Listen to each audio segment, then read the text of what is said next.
Biz bugungi kunda normal odatdagi odamlarning o'tirisidagi masala emas.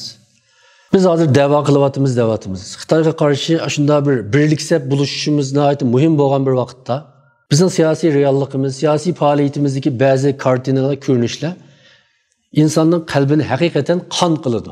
Unda yoshmi qilmaydi, qon qiladi. Shu siyosiy faoliyatlarga yetakchilik qilayotgan kishilarning o'tirisidagi adovat, o'chmanlik shu qadar ig'irki, xuddi ba'zida Mao'ning birisi-birisiga bo'lgan o'chmanligi, Xitoyga bo'lgan o'chmanligidan ig'irmidi yo deb qog'idek bir holatni ko'ramiz. Dal ashunda adovat bo'lganligi uchun nurg'un faoliyatlarni o'rtaq qilolmayotimiz, bir yerga kelinmayotimiz. Ya'ni dushmanga qarshi bir musht bulishning o'rniga hozir parcha hammamiz birdan sozmoqni tutib, dushmanning po'tiga o'q atqilgan kichik valga o'xshab qolyapmiz. Hammamiz bir zambirak bo'lib, etishning o'rniga hammamiz birdan o'qyani tutib, o'zimizning ko'nglini xo'sh qilib, bu harakatni qilyapmiz. Bu birlashmaslikning, bir yerga kelinmaslikning sabablariga inchga, mikroskopni tutib qarab boqadigan bo'lsak, uni qo'l ko'z qarashdagi farq, tutgan yo'ldagi farq qatorliqlar emas. Maslakdagi farq qatorliqlar emas. Balki paloni bir qatim meni munda degan. Palonini yig'inga chaqirsak kamidi. Palonini yig'inga chaqirsak oldi septin o'rin bermidi.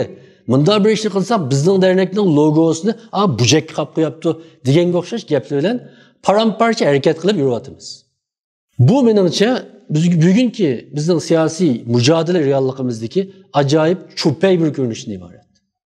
Kelgusida Alloh saqlasin, biz Uyg'urlarning taqdiri, bizning kelgusimiz mana shu ko'ksi qoni texi keng bo'lashga ulgurmagan yoki payg'ambarimizning faqat Allohning dini depsendi qilinsila anandan keyin achchiq ketdi, boshqa ishni kechirib ketdi degan suhbatdan to'limi yiroq. Faqat o'zining chiqib tekkanlik uchun ham adovat tutishdan nihoyat mahir.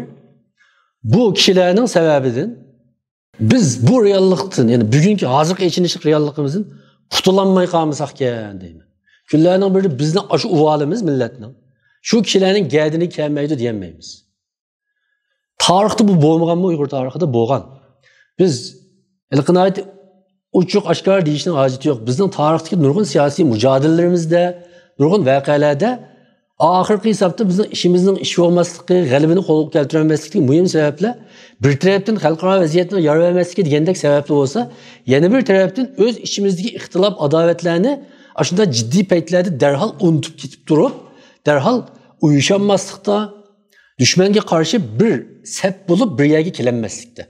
Parça hareket kılallıkımızda ve düşmanın aşı parça hareketten faydalanıp durup hemmimizden ayrım sülhü tüzüp hemmimizden ayrım koldurulup bu şu anda epkegellikin ibaret bir reallik mı var?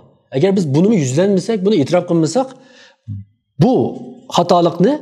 Hazır tekrarlavatımız, kelgüsümü tekrarlayımız. Palanı da olan belki ben bağmayma dediğim mollanlarımız var.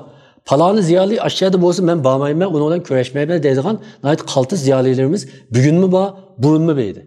Ben bunun isimlerden başlayıp bir işim nahit kamlaşmayan bir iş buluşu mümkün. Ama hemmeyle bilirdi. Bu nahit aşkarı bir mehbiyetlik. Hemmeden bildi. Ama bu çoğunluğunun içindeki bu adavet, küçüklerinin içindeki adavetki okşamaydı. Normal bir adamın, iki adamın içindeki adavet, iki adamki ziyallık. Ama bir milletin sergisiyle ayrılıp kalan adamların oturusundaki adavet, bütün milletki ziyallık. Ola o adaveti arkalık Allah'ın aldığı üzünün şahsi adaveti de hesap vermedi kıyamette. Ona ait çok bir hesapla aldık orada. Şu vakitte meyli devetken bolsa dediğin nurgun işler var. Mesela bugünkü günde bana biz hakikaten bu noktada bek içinişlik bir ahvalda. Eğer bizden siyasi mücadeledeki niyetimiz hakikaten ihlasmellik bilen bolsa biz keşrüveti ele ettik. Yani ihlas kayıtıp halimiz bu işte. Çünkü fakat ve fakat Allah'ın razılığını közleyelisek.